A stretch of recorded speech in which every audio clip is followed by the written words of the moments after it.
할렐루야. 금요 기도에 이 은혜의 자리에 나오신 우리 성도님들을 예수님의 이름으로 환영하고 축복합니다.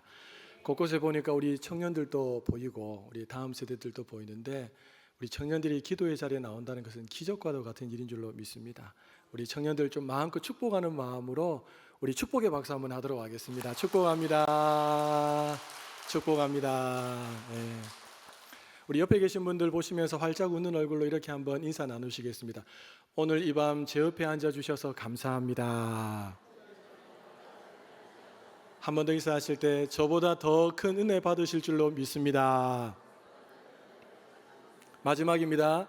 그 은혜 받으시고 저에게 좀 나눠주십시오. 오늘 본문은 우리 예수님께서 죽은 나사로를 살리기 전에 마르다와 이야기하는 그런 장면입니다.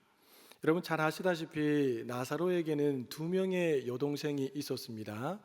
마르다와 마리아입니다. 여러분 마리아는 잘 알죠? 귀한 그 향유 옥합을 깨뜨려서 예수님 발에 붓고 자신의 머리털로 예수님 발을 깨끗하게 씻어 주었던, 그 주변을 아름다운 향기로 진동케 했던 그 여인이 바로 마리아입니다. 마르다 하면 여러분 뭐가 떠오르십니까?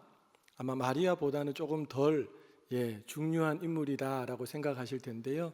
마르다 하면 우리는 예수님과 제자들이 나사로의 집에 방문했을 때에 갑작스럽게 음식을 준비한다고 열심히 준비하다가 자기 동생 마리아가 예수님 발 아래 앉아서 말씀 듣는다고 도와주지 않는 것에 대해서 욱해서 예수님께 하소연했던 여인으로 우리는 마르다 하면 그렇게 많이 생각을 합니다. 그런데 여러분 오늘 말씀을 통해서 마르다가 단순히 그러한 여인으로 그친 것이 아니라 정말 믿음이 좋았던 여인이었다는 거, 우리가 다시 한번 더 마음에 새기면서 마르다의 그 믿음을 우리가 마음에 또 한번 새기고 또 그 믿음을 닮아가는 그런 은혜의 밤이 되기를 예수님의 이름으로 축복합니다.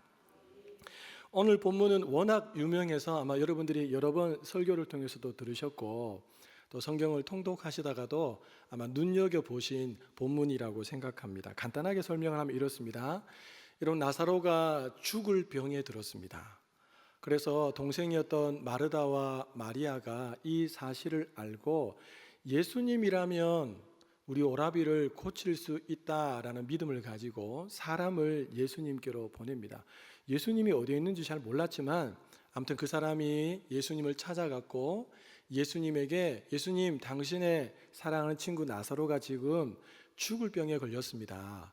마르다와 마리아가 저를 보내서 왔습니다. 예수님 빨리 가시죠 라고 아마 이렇게 이야기를 하지 않았겠습니까? 그런데 어찌된 영문인지 예수님이 그 이야기를 듣고 함께 따라가지 않습니다. 마르다와 마리아는 자기가 보낸 사람들이 돌아왔다는 소식을 듣고 예수님께 소식을 전했다는 소식을 듣고 이제 예수님이 곧 오시겠구나, 이제 예수님이 오시면 죽을 병에 걸린 우리 오라비 나사로가 살아날 수 있겠구나라는 기대감을 가지고 예수님을 기다렸습니다. 그런데 어찌된 영문인지 예수님은 오시지 않습니다. 여러분 요한복음 11장 3절에 보시면 예수님께서 이 소식을 듣고 그 계시던 곳에서 이틀이나 더 유하시다가 나사로를 만나러 간다라고 성경은 기록합니다. 그런데 나사로는 이미 죽어버렸습니다. 할 수 없이 마르다와 마리아는 예수님 없이 자기 오라비 나사로의 장례를 치르게 된 것입니다. 자, 그리고 장례를 지는 지 나흘이 되어서야 예수님께서 오십니다. 사랑하는 여러분, 왜 예수님은 나사로가 죽을 병에 걸렸다라는 소식을 듣고도 그 계신 곳에서 이틀이나 더 유하시다가 나사로가 죽었다는 것을 다 아신 예수님께서 늦게 가신 걸까요? 1번, 예수님이 가봤자 못 고칠 병이라고 생각했기 때문이다. 2번, 지금 예수님에게 너무 중요한 일이 있어서 그 일을 두고 갈 수 없었기 때문이다. 몇 번일까요? 정답을 말씀하시면 안 됩니다. 정답은 없습니다. 여러분, 이 질문에 대답할 수 있다면 우리는 왜 하나님께서 자신이 너무나도 사랑한다고 하는 그 백성들, 자녀들에게 슬픔과 고난을 허용하시는지 감히 대답할 수 있을 것입니다. 다시 말씀드립니다. 여러분, 나사로가 죽을 병에 들어서 곧 죽는다는 걸 예수님은 아셨습니다. 그리고 예수님이 가지 않으시면 그 마르다와 마리아가 크게 실망하고 슬퍼하고 마음이 힘들다는 것도 예수님은 잘 아셨습니다. 사랑하는 여러분 이런 경험이 혹시 있으십니까? 너무 힘들고 너무 어려운 문제를 만나서 하나님 앞에 나와서 간절히 기도했습니다. 정말 마음을 다해서 믿음으로 하나님 앞에 기도하고 또 기도했습니다. 그런데 하나님께서 아무런 응답을 주시지 않은 겁니다. 하나님 마치 벙어린 것처럼 계속 침묵만 하고 계시는 그런 상황을 혹시 신앙생활 하시면서 경험해 보신 적이 있으십니까? 여러분, 침묵이 길어질 때 대부분의 사람들은 하나님을 의심합니다. 하나님이 정말 내 기도를 듣고 계신 것이 맞는가? 하나님이 정말 나에게 관심이 많은 것이 맞는가? 혹시 나는 하나님께 버려진 것이 아닌가? 나는 허공에다 대고 그냥 그렇게 울부짖는 것이 아닌가? 라고 하는 여러 가지 많은 생각들이 우리의 마음속에 의심이라는 이름으로 찾아오게 되는 것입니다. 사랑하는 여러분, 그럼에도 불구하고 성경은 우리에게 말합니다. 그런 상황을 만나더라도 하나님을 신뢰하라. 하나님을 신뢰해야 된다. 그런 상황 속에서 하나님을 신뢰해야 된다. 왜냐하면 공중에 나는 참새 한 마리가 떨어지는 것도 누구의 허락이 있어야 떨어집니까? 하나님의 허락이 있어야 됩니다. 여러분, 하나님 우리에게 얼마나 많이 관심이 있으신지 나도 내 머리털을 다 헤아릴 수 없는데 우리 하나님, 우리 머리카락의 숱까지도 다 헤아리실 만큼 우리를 너무나도 잘 아시는 분이십니다. 자, 그렇다면 왜 우리 주님께서는 나사로가 죽어가는 급박한 상황이라는 것을 아시면서도 왜 아무런 말씀도 아무런 일도 하지 않으신 걸까요? 왜 우리 예수님은 이틀이나 의도적으로 더 기다리셨다가 마치 나사로가 죽기까지 기다리셨다가 더욱이 죽고 장사 지낸 지 나흘이라는 시간이 되어서야 나사로를 찾으러 간 것일까요? 여러분, 능력이 부족해서일까요? 절대 아닙니다. 여러분, 복음서를 보시면 예수님은 맹인도 고치고 기머거리도 고치고 문둥병자도 고치고 예수님이 고친 사람을 한 줄로만 세워놔도 아마 굉장히 길 것 같습니다. 더욱이 예수님은 말씀 한마디로 환한 그 풍랑을 잠잠케 하실 만큼 말씀의 권세를 가지고 계신 분이 아니십니까? 그러니까 예수님이 능력이 없어서 그러지 않았다는 것을 우리가 충분히 짐작할 수가 있습니다. 자, 그렇다면 왜 예수님은 이틀이나 더 유하셨고 나사로가 죽은 지 나흘이 되어서야 찾아간 것일까요? 여러분, 마르다와 마리아가 생각한 것보다 우리 예수님은 더 크고 놀라운 생각과 계획을 가지고 계셨기 때문입니다. 여러분, 꼭 기억하십시오. 하나님은 내 뜻대로 움직이시는 분이 아니십니다. 이 사실을 잘 기억하셔야 됩니다. 하나님은 하나님의 뜻대로 움직이시는 분이십니다. 그렇다고 해서 하나님이 자녀된 우리의 뜻을 완전히 무시하느냐? 그렇지 않습니다. 하나님은 우리를 존중히 여기십니다. 자, 그럼에도 불구하고 하나님은 하나님의 뜻을 이루심을 통해서 우리로 하여금 더 크고 놀라운 하나님, 그 하나님을 경험할 수 있도록 이끌어 가시는 분이신 줄로 믿습니다. 여러분, 우리의 믿음을 키우기 위해서 하나님이 의도적으로 우리를 기다리시게 할 때가 많다는 것을 여러분들이 신앙생활하는 중에 절대로 놓쳐서는 안 됩니다. 이런 하나님의 뜻을 모르는 사람들은 무작정 떼습니다. 무조건 달라. 이때 꼭 주셔야 된다고. 마치 자기가 시간과 정한 날을 다 정해놓고 하나님께 때를 쓰죠. 하나님의 때는 안중에도 없고 자기 때만 계속 구합니다. 이제 막 신앙생활을 했던 영적인 갓난 어린아이와 같은 신앙인이라면 하나님이 때로는 말도 안 되는 그 부르짖음을 들어주실 때도 있습니다. 이제 막 신앙생활 하신 분들은 기대하셔도 좋습니다. 하나님이 말도 안 되는데 그것을 들어주실 때가 종종 있으십니다. 그런데요, 그 수준이 이제 말씀을 듣고 말씀을 깨달아 알고 복음을 알고 하나님이 얼마나 좋으신 분인지를 알고 여러 가지 우리가 많이 영적인 수준이 자라가게 되면 하나님이 의도성을 가지고 우리의 간구를 듣지 않으시는 것처럼 보일 때가 있다는 것입니다. 여러분, 우리를 하나님이 기다리게 만드십니다. 애타게 만드십니다. 왜 그러실까요?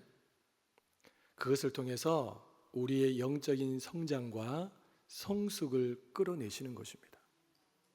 그것을 통해서 나는 너의 의도대로 움직이는 하나님이 아니라 너보다 훨씬 더 좋은 계획과 뜻을 가지고 있는 나의 의도대로 네가 따라와야 한다는 것을 하나님 우리에게 교훈하시는 것입니다. 그래서 여러분, 신앙이 깊어지면 깊어질수록 기다릴 줄 아는 이 내공이 더 세지고요, 하나님이 기다리는 중에 말씀을 한번 탁 주시면 절대로 머뭇거리지 않고 그 자리에서 바로 순종해 버립니다. 마음에 감동이 오면 이거 하나님이 주신 선한 감동이구나 라고 하는 깨달음이 딱 오는 순간 바로 순종해 버립니다. 그런 사람들이 믿음이 좋은 사람, 영적으로 성숙한 사람이라고 부르는 것입니다. 그런데 하나님 말씀하셨는데 그 말씀에 순종하지도 않고 하나님이 기다림을 통해서 뭔가 놀라운 일들을 계획하고 계신데 그걸 기다리지 못하고 자신이 자꾸 앞에 나가서 발버둥 치면 아직까지 하나님이 원하시는 수준까지 자라지 못했다, 성장 중이다 라고 생각하시면 됩니다. 그렇다고 하나님이 그 사람을 절대로 나무라지 않으십니다. 하나님이 더 오래 참고 기다리시면서 다듬어 가십니다. 이런 어느 날 한 수도사가 어린 감람나무 한 그루를 정성을 들여 심고 이렇게 하나님 앞에 기도했다고 합니다. 하나님, 비를 내려주세요. 그러자 하나님이 비를 내려주셨어요. 하나님, 햇볕을 주세요. 하나님 먹구름을 싹 거두시면서 햇볕을 주시고, 하나님 바람을 주세요 하니까 바람을 훅 불어 넣어주셨습니다. 기도할 때마다 하나님이 바로바로 응답해 주셨다고 합니다. 자, 그런데 얼마 후에 이 어린 감람나무 묘목이 시들기 시작하고 병들기 시작하고 서서히 죽어가는 것입니다. 그래서 이 수도사가 그 수도원 안에서 감람나무를 잘 키운다고 하는 수도사에게 찾아가서 이렇게 질문을 했다고 합니다. 내가 이렇게 해서 하나님께서 이렇게 해주셔서 잘 자라는 것 같더니만 어느 순간 보니까 이 감람나무 묘목이 서서히 시들어가는데 도대체 그 이유가 무엇입니까? 그러자 그 수도사가 이렇게 충고를 했다고 합니다. 나무가 언제 무엇이 필요한지를 가장 잘 아시는 분은 하나님이신데 자네는 자네가 필요할 때 맞추어 기도했구만. 나는 이렇게 기도한다네. 하나님, 나무가 필요로 하는 비와 햇볕을 가장 적당한 때에 하나님 내려 주십시오. 내가 필요한 때가 아니라 하나님의 필요에 따라 하나님의 기도의 응답이 오는 것이 진정한 축복임을 잊지 말게나. 그러면서 마지막으로 이렇게 덧붙였다고 합니다. 만약에 모든 그리스도인들이 원하는 대로, 기도하는 대로 다 이루어지는 일이 벌어진다면 이 세상은 아마도 온통 금덩어리 천지가 될 것일세. 여러분 또 공감하십니까? 예. 사랑하는 여러분, 예수님은 마르다와 마리아의 소원대로 곧바로 오지 않으시고 나사로가 죽은 지 나흘째 되는 날, 그날 오셨습니다. 그 사이에 여러분 나사로는 죽었습니다. 그렇죠? 장사를 다 지냈고 이제 몸이 썩어서 냄새까지 나는 그런 상황이었습니다. 여러분, 이런 일로 인해서 그 이후에 어떤 일이 일어납니까? 우리는 이미 성경을 알고 있습니다. 예수님께서 말도 안 되는 기적을 일으키십니다. 죽은 나사로를 예수님이 살려내십니다. 그것도 좀 전에 죽었다가 살려낸 것이 아니고 이미 장사를 다 지내고 몸이 막 썩어 들어가면서 악취가 나는 그 나사로를 우리 주님이 살리시는 말도 안 되는 기적이 일어나게 된 것입니다. 여러분, 그로 인해서 어떤 역사들이 펼쳐집니까? 많은 유대인들이 예수님을 믿는 놀라운 역사가 펼쳐지게 된 것입니다. 우리 요한복음 12장 11절 말씀을 우리 화면을 보시면서 같이 한번 읽어보겠습니다. 나사로 때문에 많은 유대인이 가서 예수를 믿음이러라. 만약에 예수님이 나사로가 병들었을 때 와서 죽을 병에 들었던 나사로를 고쳤다면 물론 그것을 통해서도 적지 않은 사람들이 예수님을 믿었겠지요. 그러나 죽었고 이미 나흘이 돼서 냄새가 나는 그 사람을 살려냈다는 것과는 비교할 수 없을 것입니다. 주 안에서 사랑하는 여러분, 힘들고 어려운 상황 속에서 하나님을 간절히 찾고 또 찾았는데 여전히 하나님이 침묵하고 계십니까? 여러분, 그 침묵은 절대로 끝이 아닙니다. 그 침묵은 얘야 기다려 라고 하는 하나님의 강력한 음성인 줄로 믿습니다. 그런 여러분, 하나님이 침묵하실 때 답답하지만 낙심하거나 절망하지 마시기 바랍니다. 하나님의 응답은 반드시 있을 텐데 내 때보다 더 좋은 하나님의 때에 내 방법보다 더 놀라운 하나님의 방법으로 이루어진다. 그래서 하나님이 영광을 받으신다라는 사실을 우리는 오늘 이 본문의 말씀을 통해서 우리 마음속에 새겨 넣어야 할 줄로 믿습니다. 여러분, 출애굽한 이스라엘 백성들이 환희와 기쁨에 찬 얼굴로 하나님의 인도를 받아서 광야길을 가고 있었습니다. 너무너무 행복했죠. 이제 완전히 해방 아닙니까? 그렇죠? 자, 그런데 출애굽기 14장을 보시면 하나님께서 모세에게 이렇게 명령을 하십니다. 우리 2절 말씀을 같이 한번 읽어볼까요? 이스라엘 자손에게 명령하여 돌이켜 바다와 믹돌 사이에 비하히롯 앞 곧 바알스본 맞은편 바닷가에 장막을 치게 하라. 그리고 다음 절인 3절은 이렇게 말합니다. 3절도 읽어보겠습니다. 바로가 이스라엘 자손에 대하여 말하기를 그들이 그 땅에서 멀리 떠나 광야에 갇힌 바 되었다 하리라. 여러분, 이 말씀이 이해가 되십니까? 이런 겁니다. 하나님께서 이스라엘 백성들을 친히 인도하셔서 하나님이 어떤 지점을 딱 가르치면서 모세에게 모세야, 이스라엘 백성들로 하여금 저곳에다가 다 장막을 쳐라 라고 하나님 명하신 겁니다. 자, 그런데 그곳이 바로가 봤을 때 어떤 곳인가? 바로의 눈에 봤을 때는 그곳은 갇힌 곳이었습니다. 도망갈 곳이 없는 곳이었습니다. 앞은 홍해고 좌우로는 어떻게 도망갈 수도 없고 뒤로는 지금 바로의 군대가 추격해오고 있는 상황이었거든요. 그러니까 바로가 봤을 때는 이야, 이스라엘 백성들을 한 방에 이 광야에서 다 죽일 수 있는 최고로 좋은 장소였다는 것입니다.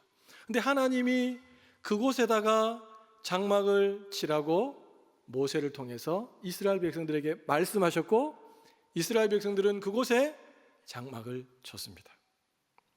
여기서 우리는 질문해야 합니다.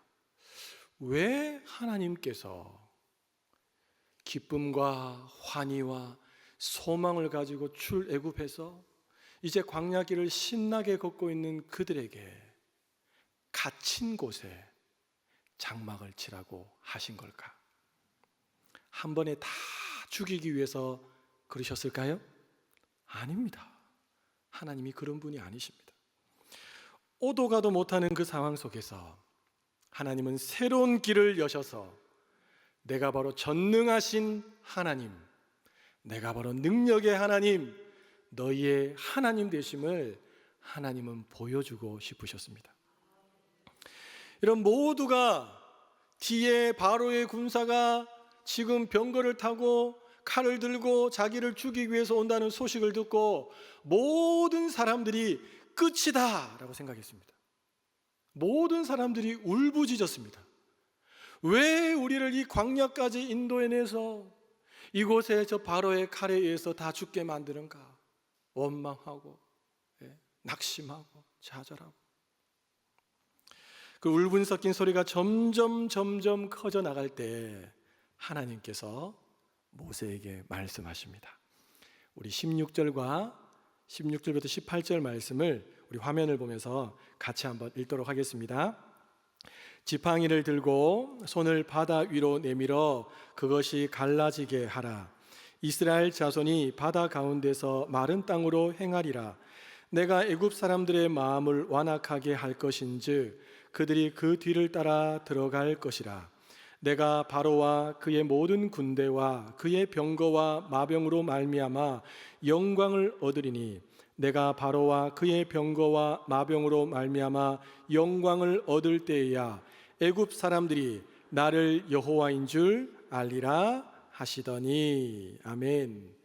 하나님께서 의도하신 두 가지가 있습니다. 이스라엘 백성들로 하여금 그곳에 장막을 치게 하고 바로의 군대로 하여금 그곳으로 쳐들어오게 하게 하신 하나님의 의도가 두 가지인데, 첫 번째가 뭡니까? 하나님이 이 모든 일을 통해서 영광 받기를 원하셨습니다. 두 번째는 이 일을 통해서 애굽에 있는 남아있는 애굽의 모든 사람들에게 이스라엘 백성들이 믿는 그 하나님이 바로 여호와 하나님, 애굽의 그 많은 신들보다 훨씬 더 크고 위대하신 하나님이심을 알려주기 위함이었다 라고 하나님께서 친히 말씀을 하셨습니다. 하나님 바로 이 두 가지 의도를 가지고 이스라엘 백성들로 하여금 갇힌 곳에 장막을 치게 하신 것입니다. 그리고 모세의 지팡이를 통해서 하나님은 홍해를 가르심으로 하나님의 위대하심과 하나님의 위대하신 일을 친히 나타내 보여주셨습니다. 사랑하는 여러분, 그렇게 간절히 원하고 바라지만 아직도 이루어지지 않는 기도 제목이 있으십니까? 하나님께서 안 들으신 것이 아니고 하나님이 이미 다 들으셨습니다. 다만 하나님께서 더 큰 역사를 이루기 위해서 지금 하나님께서 기다리고 계시는 것입니다. 여러분, 하나님은 항상 우리가 구한 것보다 더 좋은 것으로 주시는 좋으신 아버지이신 줄로 믿습니다. 저를 한번 따라해 주시기 바랍니다. 하나님은 나의 기도를 들으시고 가장 좋은 때에 가장 좋은 방법으로 응답하십니다. 한 번 더요. 하나님은 나의 기도를 들으시고 가장 좋은 때에 가장 좋은 방법으로 응답하십니다. 여러분, 믿으십니까? 기도할 때마다, 하나님의 침묵이 길어질 때마다 여러분 이 말을 꼭 기억해내시기를 바랍니다. 이 사실을 믿는다면 우리는 끝까지 기도할 것이고 끝까지 순종할 것이고 끝까지 충성을 다해서 주께서 맡기신 일을 감당할 수 있을 줄로 믿습니다. 여러분, 나사로가 죽자 많은 유대인들이 마르다와 마리아를 위문하러 찾아옵니다. 아마 많은 유대인들이 찾아왔다는 것은 이 나사로가 참 잘 살았다는 것을 의미하는 것 같습니다. 그렇지요? 여러분들이 주님이 때가 돼서 부르실 때 많은 분들이 찾아가는 은혜가 있기를 소원합니다. 자, 그리고 며칠 뒤에 예수님께서 오신다는 소식이 이제 들려오고 예수님이 지금 문 앞에까지 거의 다 왔다라는 소식이 들려졌습니다. 여러분, 그때 마르다가 곧바로 그 소식을 듣자마자 예수님을 맞이하러 갑니다. 우리가 생각하기에는 마리아가 갈 것 같은데, 마리아는 성경에 보니까 어찌된 영문인지 집에 앉아 있었고 마르다가 벌떡 일어나서 예수님을 맞이하러 갔다는 겁니다. 그러니까 마르다는 지금 이전처럼 똑같이 예수님을 대했다는 것입니다. 분명히 예수님이 빨리 오시지 않고, 그래서 마음에 서운함이 있음에도 불구하고 그러지 않았다는 겁니다. 저는 이런 마르다의 모습을 보면서 감정과 상황에 관계없이 예수님을 대하는 너무나 귀한 모습을 보게 되었습니다. 얼마나 많은 사람들이 감정이 안 좋으면 하나님 일을 다 내려놓고, 상황이 안 좋으면 지금 내 상황이 이러는데 무슨 지금 일을 한단 말입니까? 라고 하면서 얼마든지 내려놓을 수 있지 않습니까? 우리가 모두 다 그렇게 그럴 수 있다라고 공감도 할 수 있습니다. 그런데 마르다는 그러지 않았다는 겁니다. 왜냐하면 많은 분들이 자기 때에 자기 방식대로 안 될 때 얼마든지 삐칠 수 있다는 것을 우리는 잘 압니다. 그런데 마르다는 그러지 않았습니다. 사랑하는 여러분, 예수님은 나사로가 죽을 병에 걸렸다라고 하는 소식을 듣고도 찾아가지 않으셨고, 나사로가 죽은지 아신 뒤에도 장례가 거의 마칠 즈음 찾아가셨습니다. 장례 중에 찾아가신 것도 아니었습니다. 모든 이웃이 장례를 도와주고 위로했지만 예수님은 오지 않으셨습니다. 만약에 만약입니다. 여러분의 배우자가 죽을 병에 걸렸다고 한번 생각해 봅시다. 구역장님에게 전화를 해서, 구역장님, 지금 내 배우자가 죽을 병에 걸렸습니다. 목사님께 꼭 알려주셔서 목사님 모시고 좀 기도를 받았으면 좋겠는데 목사님께 좀 알려주세요 해서 이제 그 구역장님이 연락을 받고 교회로 연락이 왔습니다. 그래서 여차여차 소식을 제가 듣게 됩니다. 근데 제가 울산은 아니고 울산 근교인 경주나 부산 쪽에 있었다고 생각해 봅시다. 거기 일이 있어서 잠깐 내려가는 중에 그 소식을 듣게 된 겁니다. 그런데 그 소식을 들었음에도 불구하고 제가 전화를 해서, 아이고 집사님 어때요? 제가 지금 갈 수 없는 상황인데 전화라도 잠깐 기도해 드려야죠, 이렇게라도 안 하고 아무 말도 하지 않고 아무 일이 없었던 것처럼, 아무 소식을 못 들은 것처럼 제가 일명 쌩을 깠다고 생각해 보십시오. 자, 시간이 지나서 여러분 배우자가 죽었습니다. 교회에다가 알렸습니다. 지금 내 배우자가 죽었는데 장례를 좀 치러주면 좋겠습니다. 이 소식을 또 제가 들었습니다. 근데 울산 근교에 있는데 여러분, 제가 장례식장에도 안 갔다고 한번 상상을 해보십시오. 만약입니다. 만약. 너무 심각하게 듣지 마시고. 자, 장례가 다 끝난 다음에 제가 여러분의 가정을 찾아갔습니다. 그때 저를 따뜻하게 맞아주실 거지요? 네. 마르다처럼 아무렇지도 않게 이전처럼 저를 따뜻하게 맞아주실 분들만 오른발만 살짝 한번 들어보시기 바랍니다. 한 두 분 정도는 만약이지만 목사님 너무했다, 이런 표정이신데, 여러분, 마르다가 그랬다는 겁니다. 우리 예수님이 또 그러셨어요. 마르다는 예수님이 오셨다라는 이야기를 듣자마자 예수님을 맞이하러 갑니다. 그리고 그 앞에 나가서, 왜 안 오셨습니까 예수님?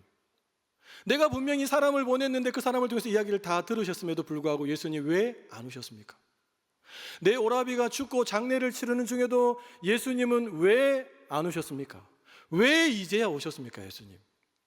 이렇게 따져야 되는 건 아니겠습니까? 그런데 마르다가 그러지 않습니다. 여러분, 21절 22절 말씀을 우리 같이 한번 읽어보겠습니다. 주께서 여기 계셨더라면 내 오라비가 죽지 아니하였겠나이다. 그러나 나는 이제라도 주께서 무엇이든지 하나님께 구하시는 것을 하나님이 주실 줄 아나이다. 여러분, 마르다의 믿음이 상당한 수준입니다. 그렇죠? 와, 저는 이 말씀을 다시 곱씹으면서 이야, 마르다는 나보다 믿음이 훨씬 더 좋았구나. 비록 마르다는 오라비를 떠나보내면서 낙심도 되고 절망도 되었지만 그래도 예수님을 향한 믿음만큼은 조금도 변함이 없었다는 것입니다. 예. 마르다처럼 상황이 어떠하든지 예수님께만 소망을 두는 그 수준으로까지 우리 성도님들이 자라갈 수 있기를 예수님의 이름으로 축복합니다. 이런 걸 이론적으로는 너무나 잘 아는데, 그래서 나도 충분히 그렇게 할 수 있을 거라고 생각하는데 정작 이런 문제 앞에 딱 서게 되면 나는 왜 그리 작아지는지, 또 너무 쉽게 절망하고 너무 쉽게 좌절할 때가 왜 그렇게 많은지. 왜 그럴까요, 여러분? 왜 그럴까요? 결국은 믿음이 약하기 때문입니다. 맹인 윤인수 목사님이라는 분이 계신데 이분의 간증입니다. 어머니께서 중병에 걸려서 알아 누우셨습니다. 근데 이 어린 윤인수가 이 길거리에 나가서 신문을 팔고 구두 닦기를 하면서 이제 돈을 벌기 시작합니다. 여러분, 맹인이에요, 맹인. 예. 친구들의 도움을 받았지만 앞이 보이지 않으니까 아마 보통 사람들보다 훨씬 더 힘들게 일하고 보통 사람들보다 훨씬 더 힘들게 돈을 벌었을 겁니다. 그래서 열심히 피땀 흘려서 돈을 벌었다고 합니다. 그는 자신이 번 돈을 가지고 와서 크게 많은 돈은 아니겠지만 그 어머니 앞에 이렇게 다 기쁘게 내놓았습니다. 어머니께서 그 돈을 딱 받으시고 어린 윤인수 학생의 등을 토닥토닥 두드려 주시면서 이렇게 말했다고 합니다. 얘야, 11조부터 떼자. 여러분, 어린 윤인수가 화가 갑자기 확 났습니다. 이렇게 말했다고 합니다. 11조는 무슨 놈의 11조입니까? 하나님 우리한테 해준 게 뭐가 있는데요? 나는 눈이 멀었고 엄마는 병에 들었고 공산당에게 쫓겨서 피난민 신세가 된 것도, 재산 또 다 빼앗겨버리고 내버려 두신 분이 하나님이신데 그 하나님 앞에 지금 11조를 내라고요? 11조를요? 그러자 이 병든 어머니가 어린 아들의 손을 이렇게 꼭 쥐고 이렇게 말했다고 합니다. 인수야, 고향을 잃어버린 것도 한스럽고 집을 잃어버린 것도 원통하고 건강을 잃어버린 것도 서운한데 하나님까지 잃어버리고 믿음까지 잃어버리면 뭐가 남겠니? 그 어머니 이야기를 듣고 정말 피땀 흘려서 벌어왔던 그 돈의 10분의 1을 정확하게 떼서 11조를 드렸다고 합니다. 여러분, 하나님께서 그 믿음을 보시고 얼마나 감동을 받으셨을까요? 우리 중에는 처한 환경이 너무 어렵고 힘든 분들이 분명히 있습니다. 희망이 아마 전혀 보이지 않는 분들도 계실 겁니다. 겉으로는 다 멀쩡하게 앉아 계시지만 여러 가지 상황이나 또 심적인 마음이나 또 끊임없이 하나님 앞에 울부짖고 고쳐달라고 했음에도 불구하고 내 몸 여기저기에 불편함이 있고 고통이 있고 아픔이 있는 분들, 낙심되고 절망을 느끼는 분들이 우리 중에 분명히 있을 겁니다. 그래서 속으로 끝인가? 끝인가? 그래, 끝이지 라고 생각하시는 분들도 있을 것이고, 본인은 그렇게 생각 안 하려고 하는데 주변 사람들이 볼 때마다 마치 끝이라고 말하는 것처럼 이렇게 바라보는 사람들이 있음을 통해서 마음이 무너져 내리는 분, 소망이라는 것이 전혀 보이지 않는 분들이 아마 우리 중에는 2분 정도 계실 것 같습니다.